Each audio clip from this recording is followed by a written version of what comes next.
Hey guys, I am the Comics Kid 2099 and I wanted to talk to you about a graphic novel that I've finished reading called Adam Strange Planet Heist. This was written by Andy Diggle, and I don't remember who drew this. I am sorry. I will probably put it as a little caption at the bottom of the screen who drew this thing. This is an 8-issue miniseries, came out I believe in 2005, and this is actually a lead-in to the Rann-Thanagar War miniseries, which itself was one of like 6 miniseries that were lead-ins to Infinite Crisis. So this is part of a larger scale thing that I did not read all of. In fact, I have not read Infinite Crisis, I have not read the Rann-Thanagar War, but I have read this because I was in an Adam Strange mood. I recently finished reading 52. You may see a video about 52 next week, depending on what all I have to say. I'm still debating on if I should do that video. But anyway, the character of Adam Strange was featured in that mega series, and I was like, yeah, I've got this Adam Strange book over here that I haven't read. So I popped it out and I read it, and it wasn't exactly what I expected, but at the end of the day, I think it was pretty good.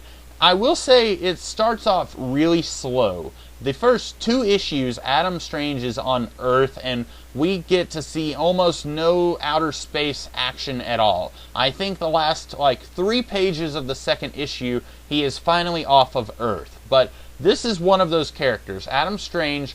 I do not want to see Adam Strange, air quotes, grounded in the real world. I'm totally okay with, say, Batman grounded in the real world, because Batman is one of those characters where that concept works very well. Adam Strange, which if you are not familiar with this character anyway, Adam Strange is a human being who every 6 months or so gets teleported multiple galaxies away to his wife and child on the planet Rann. That is what I want to see when I pick up an Adam Strange book. I don't want to see Adam Strange is getting grilled by a human detective on planet Earth about why this apartment complex got blown up. Fortunately, we don't have that throughout this entire book. That's only over the course of roughly the first 2 issues that we get that. And even in the second issue, which is still mostly set on Earth, we do get some aliens and jetpacks and a chase scene, so it gets better as it goes along. If you are like me and you absolutely have to have outer space, wild, crazy, colorful action in an Adam Strange comic book, you do eventually get that. It just takes them a little while to get to that point. Now, I've gotten 3 minutes into this video and I haven't yet talked about the plot of this book, so let me go ahead and do that now.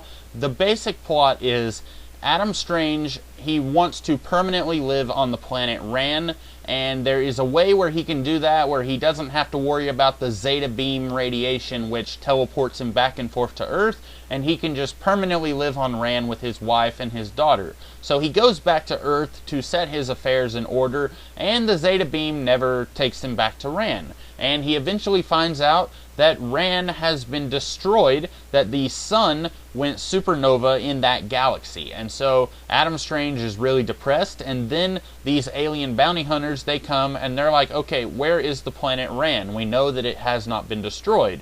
And so then Adam is like, okay, if they think that it's still out there somewhere, then I'm going to go find it. And basically, the whole book is him trying to figure out who has teleported an entire star system somewhere else, and why would they do that? And this is a mystery story, first and foremost. The first 2 issues really feel like a Raymond Chandler, Mickey Spillane kind of mystery story, where you've got this weird guy being interrogated by these 2 cops, and it pretty quickly gets away from that the further we get into the story. But with the coloring of this book, I will go ahead and mention this now, and usually I don't mention coloring, but this is kind of important. The coloring here is very muddy, very muted. And with a science fiction adventure series, I don't really want muted colors. I want it to be bright and colorful. And it does get more colorful eventually, but even in the most colorful parts of the book, it's still pretty muted and kind of muddy and air quotes dark. And that's kind of contributing to this Mickey Spillane, Raymond Chandler vibe that you're getting at the beginning of the book. And even when you get into the book and you're seeing real docks and a giant interplanetary police legion, and you're seeing the Omega Men and a dude with a computer for a face, even when you're seeing all of these wild and crazy science fiction ideas and characters, it still feels like a very grim and gritty mystery story. And oddly enough, I think that works. When I first started this book, I was like, oh no, what are we doing here? But I think it ultimately works very well for the story.